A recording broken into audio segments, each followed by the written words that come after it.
Hello ma team chouchou, bienvenue dans un nouveau vlog.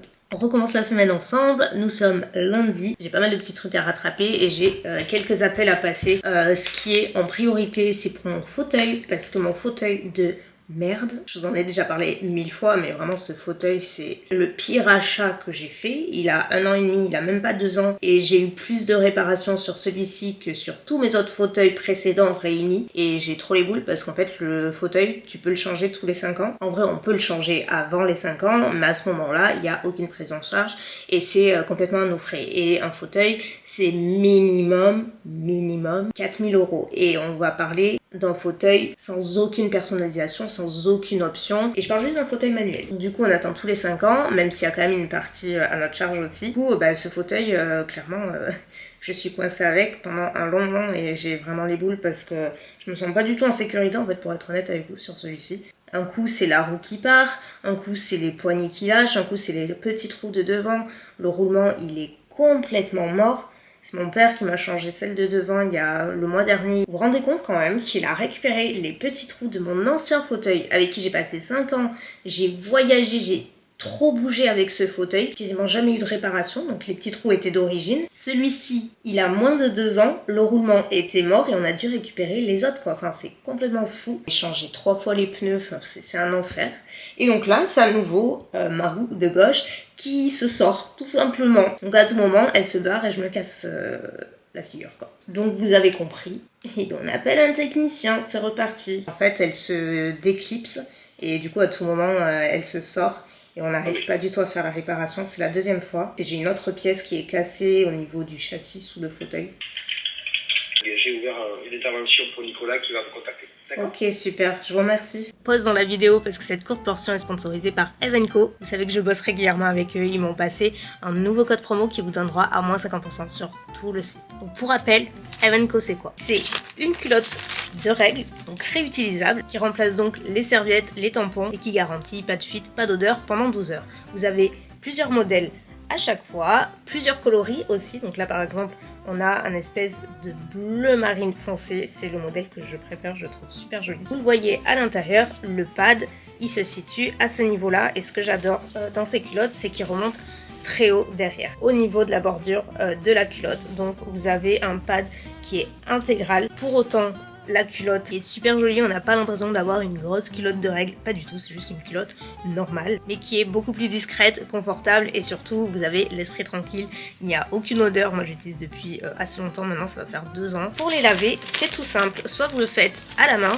soit vous pouvez les laver en machine, moi je les mets à 30 degrés sur un cycle délicat et voilà, là par exemple vous avez exactement le même modèle mais en rouge. Et j'ai l'impression que tout le monde vous le dit, mais c'est vrai, une fois qu'on commence et qu'on saute le pas de la culotte menstruelle, c'est dur de revenir en arrière. Pourtant, j'étais très dure à convaincre, genre vraiment. Et en fait, ça change la vie. Et ils ont même des modèles de maillots aussi, et c'est trop bien. Je crois que je l'ai par là. C'est en bas classique, le pad à l'intérieur, vous n'allez pas voir parce qu'il est tout noir, mais c'est la même idée, franchement j'en ai partout. Donc si vous voulez franchir le pas, essayez pour la première fois ou juste remplir votre stock, avec le code ELSA50 vous avez moins 50% sur tout le site, donc profitez-en, n'hésitez pas. Retour à la vidéo.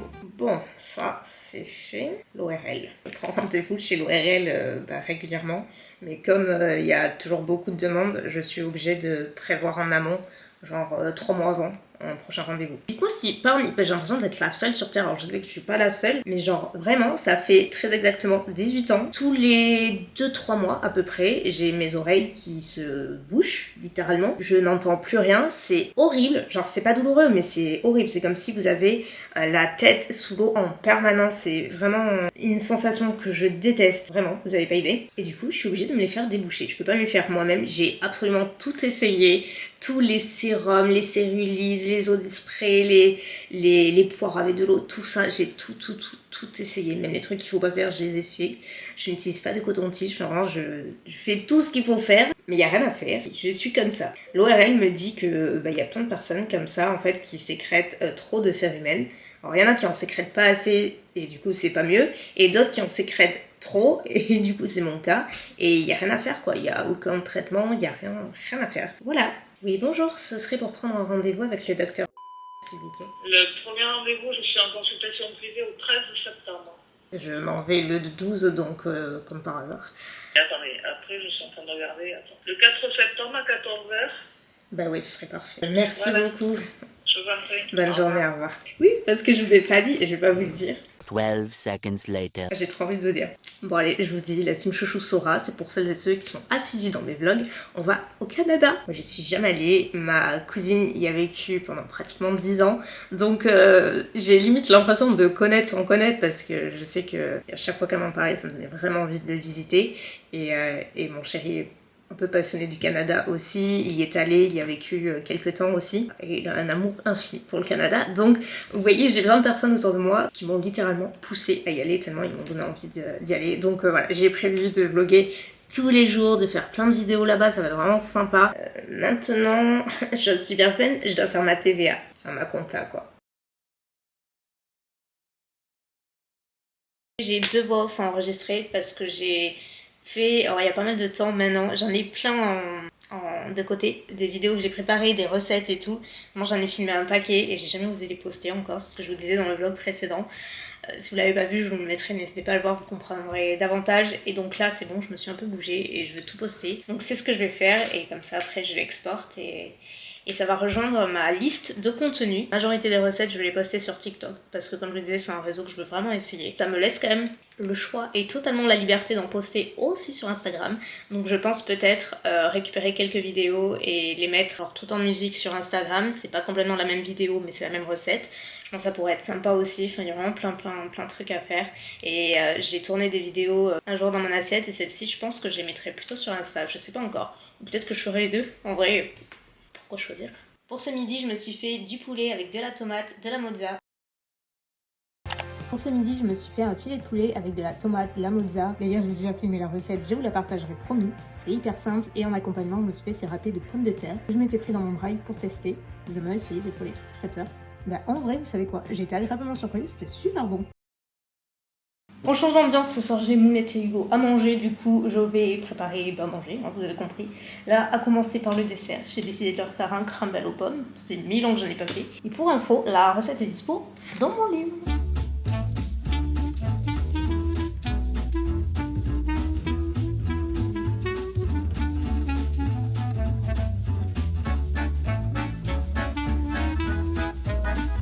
Ça, c'est vraiment la meilleure invention. Ça peut trancher des tomates impeccablement du même diamètre. Je vous mettrai le lien en barre d'infos si vous voulez. Je vous en avais déjà parlé l'année dernière ou l'année d'avant, je sais plus. J'ai pris sur Amazon, j'espère que ça y est encore. Et je fais la même chose avec la mozzarella. Je la mets et je tranche. Et littéralement, on a les mêmes tranches. C'est trop bien. Par contre, faut pas que ce soit une mozzarella trop crémeuse. Par exemple, la fior di latte, c'est pas la peine parce que ça s'explose, c'est trop crémeux.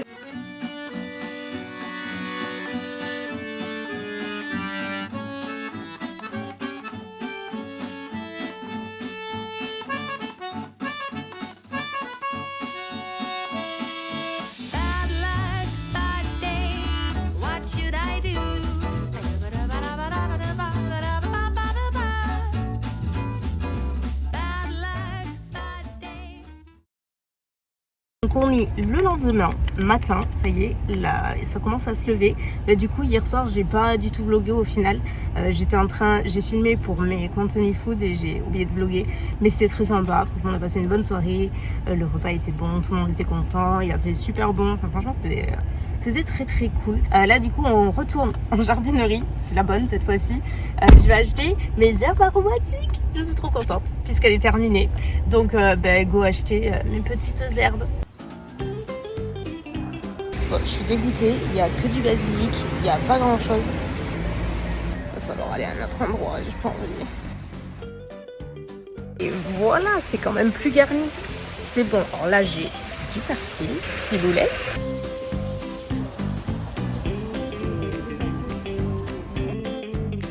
Du coup, j'ai pris un basilic qui fait la taille d'un arbre, il est immense. On a menthe. Je crois que j'ai pris menthe espagnole. Certes, il n'est pas très beau là, mais je me dis que ça allait partir. C'est le dernier qui est resté, parce que c'est pour les boissons et tout. Donc on a menthe espagnole, on a du persil et on a de la ciboulette.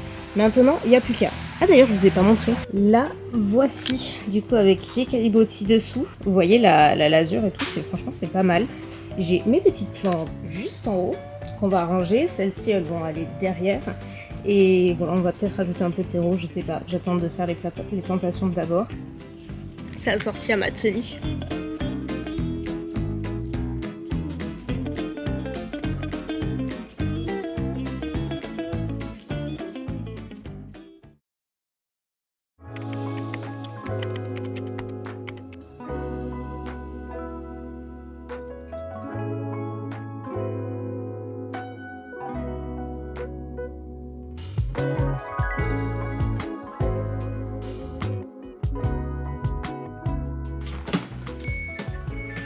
Ce matin, c'était jour de lessive, j'ai tout astiqué partout, ça m'a pris comme ça. Ça paraît être cliché, mais c'est vrai. D'habitude, c'est le dimanche. J'aime bien le dimanche faire ça, mais là non, ça m'a pris. Je dis pourquoi pas, allons-y. Pas de recette aujourd'hui, je mange des restes. Je m'étais commandé une salade chez Subway. Oui, je sais, qui commande une salade chez Subway?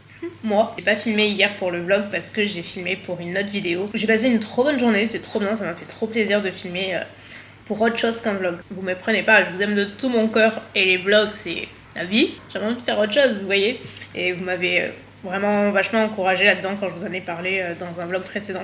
D'ailleurs, merci beaucoup. J'espère qu'elle va vous plaire, mais en tout cas, peu importe, parce que dans tous les cas, j'ai décidé, là, aujourd'hui, il faut que je me mette dans un mindset où je prête pas autant d'attention sur le « est-ce que ça va plaire, est-ce que ça va pas plaire ?» Parce qu'en gros, si ça plaît pas, du coup, je m'arrête là et je fais plus rien. Non, c'est pas vrai. C'est pas parce que ça attire pas l'attention une fois que ça attirera jamais l'attention, et c'est à force de faire un truc que potentiellement va attirer une autre audience qui sera intéressée par ce genre de contenu. Le format peut être très bon, mais si le thème de un des épisodes est pas forcément le plus intéressant, celui qui capte le plus d'attention, peut-être que le prochain le sera en fait. Du coup, c'est vraiment ce que je me dis. Par exemple, pour la vidéo que j'ai filmée hier, comme je vous dis, ça sera probablement mis avant. J'ai fait une vidéo, je mange pendant 24 heures comme Zendaya. Comme je vous dis, je voulais faire des trucs un peu food et il n'y aura pas que ça, j'en ai prévu d'autres assez sympas, mais sous forme un petit peu plus interactive, vraiment plus autour du divertissement, etc. Et j'adore ce genre de format, moi j'adore ce que mangent les autres et tout, et je trouve ça cool de se baser sur une personne qui peut paraître totalement inaccessible, et en fin de compte, à travers plein de recherches, on se rend compte que peut-être pas forcément sur certains aspects, et on peut faire de chouettes découvertes. Du coup, je me dis, le format de ce genre de vidéo, en vrai, il est hyper cool. Vous allez voir, ou vous l'avez peut-être déjà vu, le montage, franchement, je me suis vraiment donné, j'ai commencé hier et je trouve vraiment cool, dynamique et tout, sympa. Donc il y a plein de trucs à faire autour de ça, mais par exemple j'ai choisi Zendaya. Peut-être que ça va pas du tout vous intéresser et que Zendaya c'est pas forcément une personne qui vous donne envie de cliquer. Peut-être que la prochaine fois je choisirai, je sais pas, c'est qui est en vogue en ce moment. C'est Selena Gomez. Je dis ça comme ça, peut-être que ça vous donnera envie de plus cliquer. Pour autant le format sera le même, vous voyez. Donc c'est un peu ce que je me dis. Ça, je pars de cette vidéo, mais ça vaut pour plein d'autres vidéos. Mes vidéos dédiées au handicap, où je passe une journée avec une personne, c'est pareil. C'est tout à fait normal. Et c'est pour ça que je me dis, il faut pas que je me base sur toujours la première. Vous voyez, c'est plus facile à dire qu'à faire en vrai. Et aussi, comme je disais que j'avais plein de contenus food mis de côté pour TikTok, ça y est, j'en ai posté 2.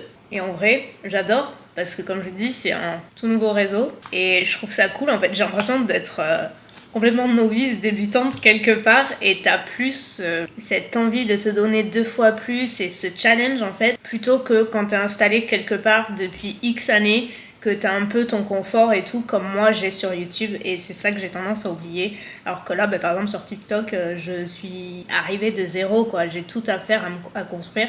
Et quelque part, même si ça peut être intimidant, je trouve ça hyper excitant en fait. Donc voilà, je sais que vous n'êtes pas forcément fan de TikTok parce que vous l'avez pas tous et toutes, mais comme je vous dis, pour moi c'est un challenge et j'ai vraiment envie de m'y pencher dessus. Et enfin voilà, c'est vraiment quelque chose que j'apprends à faire. Plus pour moi et moins pour les autres, et c'est pas... En vrai c'est pas facile parce que moi je suis une... Je sais pas comment dire en français. En anglais on dit people pleaser. Je pense d'abord au bien-être des autres avant le mien, aux besoins des autres avant le mien, et je pense toujours aux autres avant moi en général sur plein d'aspects. Et voilà, donc j'essaie de faire un peu l'inverse. Pour certains trucs, pas bon. Donc voilà, tout ça pour dire que je les ai postés aussi, donc vraiment semaine productive, j'ai dit que je m'y mettais et voilà, c'est le moment. Je viens d'arriver à Paris pour la journée. J'ai des petits rendez-vous. Mon premier rendez-vous dans mon agence. Premier étage. Voilà. Je me dis, l'idée ce serait de tourner les vlogmas autour de... Oh, génial!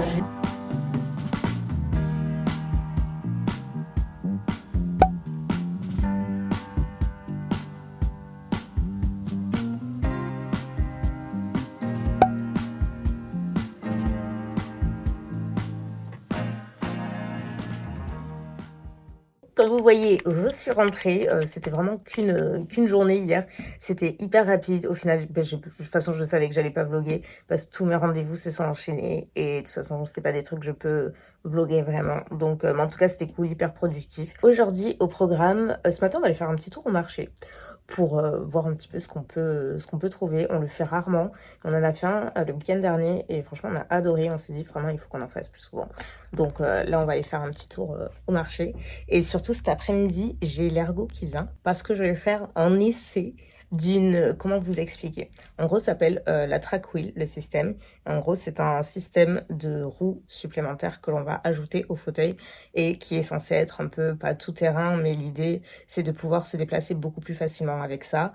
Par exemple, sur toutes les zones un petit peu escarpées, sur l'herbe, sur la terre, sur les pavés, sur les zones qui ne sont pas lisses en fait, et pas forcément urbaines, tout du moins. Elle amène cet après-midi la track wheel, donc ça s'appelle comme ça. Donc je vais pouvoir l'essayer et tout, voir si ça passe surtout sur le fauteuil, parce que tout n'est pas forcément adaptable. Donc ben voilà, rendez-vous cet après-midi pour ça, j'ai hâte. C'est quelque chose que je n'aurais jamais fait les années passées, parce que moi, plus c'est voyant, moins j'aime. Mais bon, il arrive un moment, tu penses à la praticité du truc, et ça, franchement, ça a l'air très pratique. Donc, à voir.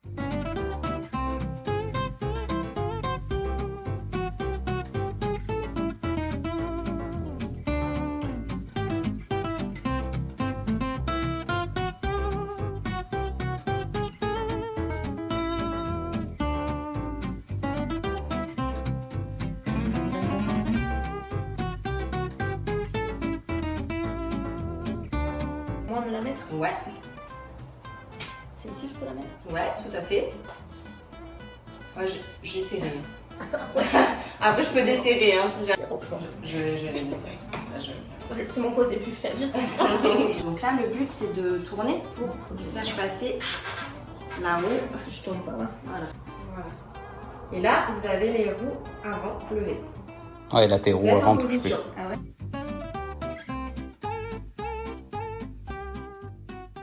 C'était une fin de journée. Bah écoutez, ça s'est super bien passé avec l'ergot. Je suis assez contente parce que du coup, bon, l'essai s'est bien passé. C'est plus facile que ce que j'imaginais parce que je peux moi-même me le clipser, le sortir. Je suis pas obligée de sortir du fauteuil, etc. C'est pas du gros bricolage pour installer quoi, pas du tout. C'est assez facile. La prise en main est un peu particulière au début, mais en vrai ça va. C'est même plus facile à manipuler que juste mon fauteuil, genre sur les pentes et tout. Je suis hyper étonnée. Jusque là tout va bien. Du coup on peut le garder jusqu'en début de semaine prochaine. Comme ça on va pouvoir l'essayer un petit peu ce week-end. Je pense qu'on va aller en forêt et tout pour voir ce que ça donne sur les chemins plus escarpés, genre sur la terre, les endroits où il y a des trous, il y a de l'herbe, etc. Je pense que ça peut être super cool. Donc on va essayer ça ce week-end. Et puis bon, on va voir si je la prends ou pas. Parce que de base, il y a un autre système qui s'appelle la Freewheel. Et c'est ça qui... Bah, du coup, en fait, c'est Martin qui m'en avait parlé. Lui, il la possède et tout. C'est lui qui m'avait un peu mis la puce à l'oreille, qui m'avait donné envie d'essayer. Et sauf que moi, je peux pas l'adapter sur mon fauteuil, la Freewheel, parce que... Bon, en gros, c'est pas adaptable sur mon fauteuil parce qu'il faut que ce soit un châssis fixe, c'est-à-dire un fauteuil en gros qui ne se plie pas en bas au niveau du cale-pied, etc. Moi, c'est pas fixe du tout, donc je peux pas adapter la Freewheel, mais le fonctionnement en soi est le même. Il paraît qu'elle est plus lourde que la track wheel, celle que j'ai essayée aujourd'hui. Mais en vrai, ça change rien parce que le système est le même. C'est juste que celle-ci, vu qu'il y a les deux bras qui se clipsent sur le côté, vu que mon fauteuil est fixe, ben forcément c'est plus encombrant. Donc c'est pas quelque chose qu'on peut ranger dans le sac à dos comme on aurait pu faire avec la Freewheel par exemple, parce que c'est plus imposant. Mais bon voilà, il y a forcément des points négatifs, des points positifs. C'est pour ça qu'on va vraiment se pencher dessus ce week-end, l'essayer et voir ce que ça peut donner. Mais en tout cas voilà pour mon essai pneumatique pour une vie meilleure. Sachant que je rappelle, c'est pas du tout pour le quotidien. Par exemple, comme quand on était en Alsace, dans le nord, où il y a beaucoup de pavés, c'est pas plat, quoi. Et là, c'est vrai que moi, je subis le truc, c'est super désagréable. C'est même douloureux à la fin de la journée parce que ça saute énormément. Par exemple, avec la track wheel, je sentirais beaucoup moins. C'est censé être beaucoup plus lisse, en fait. On ressent pas le tressautement. Je vous laisse pour aujourd'hui. J'espère que ce vlog vous aura plu. Je vous fais de gros bisous. On vous fait de gros bisous et je vous dis à très bientôt. Bye!